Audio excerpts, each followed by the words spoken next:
Assalomu alaykum azizlar. Bugungi ma'lumot juda muhim. Chunki bu gap faqat pensionerlarga emas, ularning farzandlari, nevaralari, qo'shnilari va qarindoshlarga ham tegishli.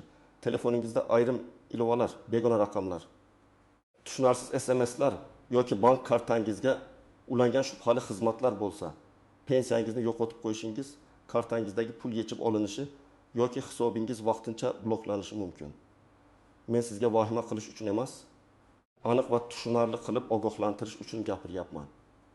Videoni hoziroq oxirigacha ko'ring, kanalga obuna bo'ling, like bosing va bu ma'lumotni albatta ota-onangizga, buvingizga, bobongizga, yaqinlaringizga yuboring. Chunki ko'p odamlar xavfni kech bo'lgandan keyin tushunib yetyapti. Oldin pensiya olish jarayoni ancha sodda ko'rinardi. Odam pensiya tayinlatardi, keyin pochta orqali yoki bank kartasiga pul tushardi. Ko'pchilik telefonni faqat qo'ng'iroq qilish, SMS o'qish va qarindoshlar bilan gaplashish uchun ishlatardi. Bugun esa hamma narsa telefon bilan bog'lanib ketdi. Bank karta telefon raqamiga ulangan pensiya kartaga tushadi. SMS kod telefoningizga keladi. Davlat xizmatlari ham telefon orqali tasdiqlanadi. Hatto ayrim arizalar ham onlayn yuboriladi. Mana shu o'zgarish yaxshi tomoni bilan birga xavfini ham olib keldi. Endi firibgar uchun sizning cho'ntagingizdagi hamyonni o'g'irlash shart emas. U telefoningizdagi bitta kodni bilib olsa, bank ilovangizga kirsa, masofadan boshqarish ilovasini o'rnattirsa yoki sim kartangizni qayta rasmiylashtirib olsa, pensiya tushgan kartangizdagi pulni bir necha daqiqada yechib yuborishi mumkin. Men eng avvalo bitta narsani aniq aytib qo'yay. Telefoningizda biror oddiy ilova borligi uchun davlat sizning pensiyangizni avtomatik olib qo'ymaydi. Lekin telefoningizda xavfli ilova bo'lsa, bank kartangizga begona odam kirib olgan bo'lsa, sizning nomingizga qarz. Jarima yoki ijro ishi ochilgan bo'lsa, yoki siz bilmagan holda telefon raqamingizdan shubhali operatsiyalar qilinsa, natijada pensiya pulingizdan ayrilib qolishingiz mumkin. Ba'zan bu pulni firibgarlar yechib oladi. Ba'zan hisob vaqtincha bloklanadi. Ba'zan esa ijro organlari qarzdorlik bo'lsa, kartadagi mablag'i cheklov qo'yishi mumkin. Endi kimlar ko'proq xavf ostida ekanini tushuntiraman. Birinchi navbatda pensiyasini bank kartasi orqali oladigan keksa yoshdagi fuqarolar. Ayniqsa telefonda bank ilovasi bor, lekin parolni yaxshi tushunmaydigan SMS kodini nevarasiga, qo'shnisiga yoki telefon qilgan begona odamga aytib yuboradiganlar juda ehtiyot bo'lishi kerak. Masalan, bir pensioner ayol oyiga 1 million 200 ming so'm pensiya oladi. Unga kimdir qo'ng'iroq qilib, "Men bankdanman. Kartangiz bloklanadi. Hozir SMS kodni ayting" deydi. Ayol qo'rqib ketadi va kodni aytadi. Firibgar shu kod orqali bank ilovasiga kiradi, kartani boshqa telefonga ulaydi va piten tushgan kuni pulni yechib oladi. Ayol ertasi kuni do'konga borganda kartada pul yo'qligini biladi. Bu yerda muammo pensiyada emas, telefoni orqali bank hisobiga kirish imkoniyatida. Ikkinchi xavfli holat telefoningizda masofadan boshqarish ilovalari bo'lishi. Masalan, AnyDesk, TeamViewer, RusDesk, AirDroid kabi ilovalar. Bu ilovalarning o'zi yomon emas, ular kompyuter ustalari, texnik yordam xizmatlari uchun kerak bo'lishi mumkin. Lekin firibgarlar aynan shu ilovalardan foydalanib, telefoningizni tekshirib beraman, bank kartangizni himoyalayman, pensiya hisobingizni yangilayman deb odamni aldashadi. Siz ilovani o'rnatasiz, ular esa ekraningizni ko'radi, bosayotgan tugmalaringizni kuzatadi. SMS kodni o'qiydi, bank ilovasiga kiradi. Agar siz telefoningizda bunday ilovani ko'rsangiz va uni o'zingiz nima uchun o'rnatganingizni bilmasangiz, darhol xavotirlanish kerak. Ayniqsa, ilova sizdan ekranni ko'rishga ruxsat bering, telefonni boshqarishga ruxsat bering, accessibility xizmatini yo'qing desa, bu juda xavfli signal. Chunki firibgar bunday ruxsat bilan sizning telefoningizdagi deyarli hamma narsani ko'rishi mumkin. Uchinchi xavf bank kartangizga ulangan telefon raqami siz ishlatmaydigan eski yoki boshqa odam qo'lida bo'lgan raqam bo'lishi. Ko'p pensionerlar kartani bir necha yil oldin ochgan. O'sha paytda qaysi raqam yozilganini eslamaydi. Keyin raqam ishlatilmay qoladi. Operator uni boshqa odamga beradi. Natijada bankdan keladigan ayrim xabarlar boshqa odamga borishi mumkin. Bu har doim ham darhol pul yechiladi degani emas, lekin xavf juda katta. Shuning uchun bankdagi raqamingiz aynan o'zingiz ishlatayotgan raqam ekanini tekshirish shart. To'rtinchi xavf begona odamlar nomiga karta ochib berish yoki o'z kartangizni birovga ishlatishga berish. Ona, Karta sizning nomingizda tursin, men ishlatib turaman. Amaki, bir oyga kartangiz kerak. Buyijon, pul aylantirib beramiz degan gaplar ko'p uchraydi. Agar sizning kartangiz orqali shu puli pul o'tkazmalari, kredit, qarz yoki firibgarlik operatsiyasi o'tsa, keyin tushuntirish berishga to'g'ri keladi. Pensiya kartangiz ham cheklovga tushib qolishi mumkin. Odam o'zi tushunmagan holda birovning ishiga aralashib qoladi. Keyin esa men bilmaganman deyish bilan masala darhol yopilmaydi. 5-xavf sizning nomingizga onlayn kredit olinishi. Bugun ayrim kredit va mikroqarz xizmatlari telefon orqali ariza qabul qiladi. Agar firibgar pasport ma'lumotingiz, telefon raqamingiz, SMS kodingiz va yuzingizni tasdiqlash imkoniyatini qo'lga kiritsa, siz bilmagan holda qarz rasmiylashtirilishi mumkin. Keyin qarz qaytarilmasa, undirish jarayoni boshlanadi. Hisoblaringizga cheklov tushishi ehtimoli paydo bo'ladi. Pensiya kartasidagi pul ham xavfga kiradi. Shuning uchun bir marta kodni aytib yubordim, hech narsa bo'lmaydi deb o'ylamang. Bitta kod ba'zan butun hisobingizga kirish kaliti bo'ladi. Endi kimlar unchalik xavotir qilmasligi mumkin? Agar telefoningizda faqat rasmiy bank ilovasi bo'lsa, uni o'zingiz o'rnatgan bo'lsangiz, parolingizni hech kimga aytmasangiz, SMS kodni bermasangiz, telefoningizni begona odamga topshirmasangiz, kartangizni faqat o'zingiz ishlatsangiz, vahima qilishga hojat yo'q. Rasmiy bank ilovalari, davlat xizmatlari ilovalari yoki aloqa operatori ilovalari o'z-o'zidan xavf emas. Xavf ularni noto'g'ri ishlatishda, begona odamga ruxsat berishda va shubhali havolalarni bosishda. Hayotiy misollar bilan tushuntiraman. Bir bobomiz pensiya tushadigan kartasini nabirasiga bergan. Nabira onlayn o'yinlarga pul to'lagan. Keyin karta ma'lumotini turli saytlarga kiritgan. Bir kuni kartadan 300 ming, keyin 500 ming so'm yechilgan. Bankka borganda ma'lum bo'ldiki, karta ma'lumotlari internetdagi xizmatlarga ulanib qolgan. Bobomiz, men telefon ishlatmayman dedi, lekin karta nevaraning telefonida saqlangan. Demak, xavf faqat pensionerning o'z telefonida emas. Uning kartasi ulangan har qanday telefonda ham bo'lishi mumkin. Yana bir holat. Ayol kishiga pensiyangiz oshadi. Ro'yxatdan o'ting degan havola keladi. U havolani bosadi. Pasport raqamini, karta raqamini. Telefoniga kelgan kodni kiritadi. Sayt rasmiyga o'xshaydi. Ranglari chiroyli. Hatto davlat belgilariga o'xshash suratlar bor. Lekin aslida bu soxta sayt. Bir necha daqiqadan keyin kartadagi pul yo'qoladi. Shuning uchun men doim aytaman. Pensiya o'shishi, kompensatsiya, bir martalik yordam, yutuq, subsidiya degan xabar kelsa, avval rasmiy manbadan tekshiring. Telegramdagi noma'lum kanal yoki SMSdagi havola rasmiy hujjat o'rnini bosmaydi. Endi istisnolar va ko'pchilik bilmaydigan nozik jihatlarga o'tamiz. Birinchi nozik jihat, pensiya va ijtimoiy nafaqani aralashtirmaslik kerak. Pensiya, mehnat staji, yosh, nogironlik yoki boquvchisini yo'qotganlik kabi asoslar bilan tayinlanadi. Ijtimoiy nafaqa yoki moddiy yordam esa oilaning daromadi, ehtiyoj tarkibi va boshqa mezonlarga qarab belgilanishi mumkin. Shuning uchun telefoningizda bank aylanishlari, onlayn savdo, tadbirkorlik daromadlari ko'payib ketsa, ayrim ijtimoiy yordam turlarida tekshiruvga sabab bo'lishi mumkin. Lekin bu ham telefonda ilova bor ekan, pulini olib qo'yamiz degani emas. Masal daromad, hujjat, rasmiy ma'lumot va qonuniy asosga bog'liq. Ikkinchi nozik shart qarzdorlik. Agar sizda aliment, kredit, jarima, soliq qarzi yoki sud qarori bo'yicha undiriladigan mablag' bo'lsa, ijro ish ochilishi mumkin. Bunday holatda hisob varaqlarga cheklov qo'yilishi ehtimoli bor. Odam esa buni pensiyamni olib qo'yishdi deb tushunadi. Aslida sabab telefon emas, qarzdorlik bo'lishi mumkin. Lekin telefon orqali kelgan ogohlantirishlarni o'qimaslik, eski raqam ishlatish yoki shaxsiy kabinetga kira olmaslik odamni xabarsiz qoldiradi. Keyin pensiya tushganda muammo ko'rinadi. Uchinchi nozik jihat, SIM karta. Telefon raqamingiz sizning nomingizda bo'lmasa, masalan farzandingiz, qo'shningiz yoki marhum qarindoshingiz nomida bo'lsa, kelajakda muammo chiqishi mumkin. Bank, davlat xizmatlari elektron imzo, tasdiqlash kodlari telefon raqamiga bog'liq. Raqam sizniki bo'lmasa, uni tiklash, almashtirish yoki himoya qilish qiyinlashadi.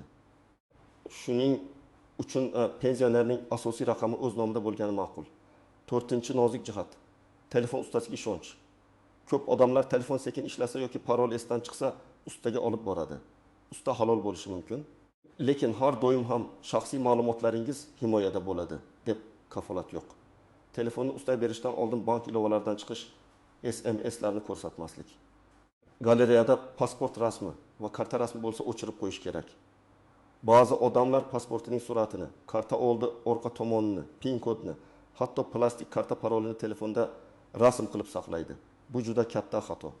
Telefon yo'qolsa yoki begona qo'lga tushsa, hamma ma'lumot tayyor turadi. 5-chi nozik jihat, bolalar va nevaralar. Men ko'p oilalarda shuni ko'raman. Buyuning telefoni nevarada, boboning kartasi o'g'ilda, SMS kodlarini kelin o'qiydi. Oila ichida ishonch bo'lishi tabiiy. Lekin moliyaviy xavfsizlikda tartib ham bo'lishi kerak. Har bir odamning pensiyasi uning shaxsiy daromadi. Karta paroli, SMS kod, bank ilovasi paroli ham shaxsiy bo'lishi kerak. Yordam kerak bo'lsa, farzand yo'lda turib tushuntirsin, lekin kodni o'zi bilib olmasin. Chunki keyin kelishmovchilik chiqsa isbotlash qiyin bo'ladi. 6-chi nozik jihat, soxta bank xodimlari. Haqiqiy bank xodimi sizdan hech qachon SMS kodni, karta pin kodini, bank ilovasi parolini so'ramaydi. Agar kimdir kartangizni himoya qilamiz, pensiya pulingiz to'xtab qoladi, hozir kod aytmasangiz hisob yopiladi desa, bu deyarli har doim firibgarlik belgisi. Bank xodimi kerak bo'lsa, sizni bank filialiga taklif qiladi yoki rasmiy kol markaz orqali umumiy ma'lumot beradi. Pulni saqlab qolish uchun shoshilinch kod aytish kerak degan qoida yo'q. 7-chi nozik jihat. Rasmiy ilova bilan soxta ilovani farqlash. Telefoningizda bank ilovasi nomiga o'xshash, lekin belgisi boshqacha, ishlab chiquvchisi noma'lum, internetdan fayl qilib o'rnatilgan ilova bo'lsa, bu xavfli. Ilovalarni faqat rasmiy do'konlardan, ya'ni Android telefonlarda Play Marketdan, iPhone telefonlarda App Store'dan yuklash kerak. Telegramdan kelgan APK faylini o'rnatmang. Pensiya tekshirish, pul olish, kompensatsiya. Yordam puli deb nomlangan noma'lum ilovalar juda xavfli bo'lishi mumkin. Endi nima qilish kerakligini aniq bosqichma-bosqich aytaman. Birinchi qadam, telefoningizdagi ilovalarni tekshiring. Sozlamalarga kiring. Ilovalar bo'limini oching va o'zingiz tanimaydigan ilovalarni ko'rib chiqing.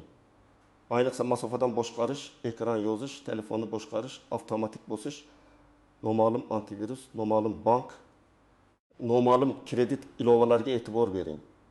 Agar ilovani nima uchun o'rnatganingizni bilmasangiz, uni darhol o'chiring. Agar ishonchingiz komil bo'lmasa, farzandingizdan emas, bank yoki ishonchli mutaxassisdan maslahat oling. Ikkinchi qadam, bank ilovangizni tekshiring. Ilovaga kiring va kartangizga ulangan qurilmalar, sessiyalar, to'lovlar tarixi, avtomatik to'lovlar bor yo'qligini ko'ring. Agar siz tanimaydigan qurilma yoki shubhali o'tkazma bo'lsa, darhol bankning rasmiy raqamiga qo'ng'iroq qiling yoki filialga boring. Kartani vaqtincha bloklatishdan qo'rqmang. Ba'zan 10 daqiqa ichida bloklatish million so'mlab pulni saqlab qoladi. 3-chi qadam, SMS kod qoidasi. Bugundan boshlab o'zingizga va yaqinlaringizga bitta qat'iy qoida qo'ying. SMS kod hech kimga aytilmaydi. Bankman desa ham aytilmaydi. Pensiya jamg'armasidanman desa ham aytilmaydi. Hokimiyatdanman desa ham aytilmaydi. Qarindoshman desa ham telefon orqali aytilmaydi. Kod faqat sizning telefoningizda qoladi. Agar kimdir kod so'rasa, suhbatni tugating. 4-chi qadam, pasport va karta rasmlarini telefondan o'chiring. Ko'p odamlar hujjat kerak bo'lib qoladi deb hammasini galereyada saqlaydi. Bu qulay, lekin xavfli. Agar saqlash zarur bo'lsa, hech bo'lmasa oddiy galereyada emas, parol bilan himoyalangan joyda saqlang. Karta orqa tomonidagi 3 xonali kodni umuman suratga olmang. Pin kodni kontaktga, SMSga, qog'ozga yoki telefon yozuvlariga karta paroli deb yozib qo'ymang. 5-chi qadam, bankdagi telefon raqamingizni yangilang. Eng yaqin bank filialiga boring. O'zingiz bilan pasport yoki ID karta, pensiya kartangiz va telefoningizni olib boring. Xodimdan kartaga qaysi telefon raqami ulanganini tekshirib berishini so'rang. Agar raqam eski bo'lsa, o'zingiz ishlatayotgan raqamga almashtiring. Shu bilan birga bank ilovasiga kirish parolini yangilang va begona qurilmalardan chiqaring. 6-chi qadam, qarzdorlik bor yo'qligini tekshiring. Agar pensiya kartangizdan pul ushlab qo'linsa yoki hisobingiz bloklansa, avval bankdan sababini yozma yoki aniq og'zaki ma'lumot qilib oling. Keyin majburiy ijro byurosi, soliq organi yoki tegishli tashkilotda qarzdorlik bor yo'qligini tekshiring. O'zingiz bilan pasport, bank kartasi, telefon raqamingiz, qarzdorlik haqida xabar bo'lsa, o'sha xabarni olib boring. Agar qarzdorlik sizniki bo'lmasa yoki xato bo'lsa, ariza yozing. Arizada ism, familiyangiz, pasport ma'lumotingiz, telefon raqamingiz, muammo sanasi, ushlangan summa va ushbu cheklov sababini sizning tushuntirib berishingizni hamda xato bo'lsa bartaraf etishingizni so'rayman degan mazmun bo'lsin. 7-qadam, agar pul yechib olingan bo'lsa, vaqtni boy bermang. Darhol bankka qo'ng'iroq qiling, kartani bloklating.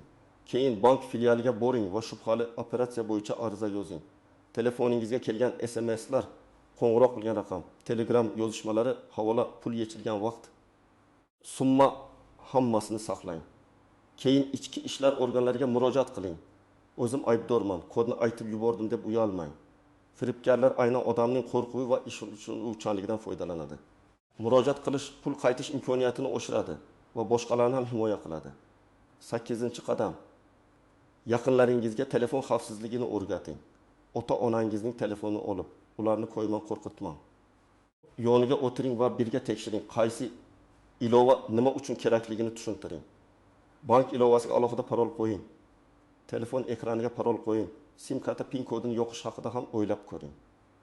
Agar odam parolni eslab qola olmasa, xavfsiz, lekin tushunarli usul tanlang. Eng muhimi, kimdir qo'ng'iroq qilib shoshirsa, avval menga qo'ng'iroq qiling deb kelishib oling. 9-qadam, rasmiy manbaga tayaning. Pensiya oshishi, qayta hisob-kitob, kompensatsiya, moddiy yordam yoki karta almashtirish haqida xabar kelsa, Telegramdagi noma'lum linkka ishonmang. Pensiya jamg'armasining hududiy bo'limi, bank filiali, davlat xizmatlari markazi yoki rasmiy kol markaz orqali tekshiring. Agar borishga imkon bo'lmasa, ishonchli farzandingiz bilan birga rasmiy raqamlarga qo'ng'iroq qiling. Hech qachon shoshilinch bosim ostida qaror qilmang. 10-qadam, kartani kundalik xarajat uchun alohida, pensiya uchun alohida yuritish haqida o'ylang. Agar imkon bo'lsa, pensiya tushadigan asosiy kartani faqat pul olish va zarur to'lovlar uchun ishlating. Internet to'lovlari, o'yinlar, noma'lum saytlar, obunalar uchun boshqa karta ishlating va unda katta pul saqlamang. Shunda biror saytga karta ulanib qolsa ham, butun pensiya xavf ostida qolmaydi. Men yana bir muhim narsani ta'kidlayman. Pensiya masalasida har qanday og'zaki gapga ishonib qolmang. Sizning pensiyangiz to'xtaydi. Telefoningizda mana bu narsa bor ekan, hozir to'lov qiling, kod ayting degan gaplar sizni qo'rqitish uchun ishlatiladi. Haqiqiy davlat organi yoki bank qonuniy tartibda ishlaydi. Hujjat beradi, rasmiy ariza qabul qiladi, shaxs tekshiradi. Firibgar esa shoshiradi, qo'rqitadi, sir saqlashni so'raydi va kod talab qiladi. Mana shu farqni yodda tuting. Xulosa qilib aytaman. Telefoningizdagi eng xavfli narsa oddiy ilova emas, balki begona odamga berilgan ruxsat, aytilgan SMS kod, shubhali havola, noma'lum masofaviy boshqaruv ilovasi va nazoratsiz bank kartasidir. Pensiyangizni himoya qilish uchun bugunoq telefoningizni tekshiring. Bankdagi raqamingizni aniqlang, tanimagan ilovalarni o'chiring, SMS kodni hech kimga aytmang va ota-onangizning telefonini ham birga ko'rib chiqing. Agar siz yoki tanishingiz shunday holatga duch kelgan bo'lsa, izohlarda yozing. Boshqalar ham sizning tajribangizdan ogoh bo'ladi. Videoni yaqinlaringizga yuboring, like bosing va kanalga obuna bo'ling. Men bunday muhim mavzularni oddiy tilda tushuntirishda davom etaman. Chunki bitta to'g'ri ma'lumot ba'zan bir oilaning butun pensiyasini saqlab qoladi.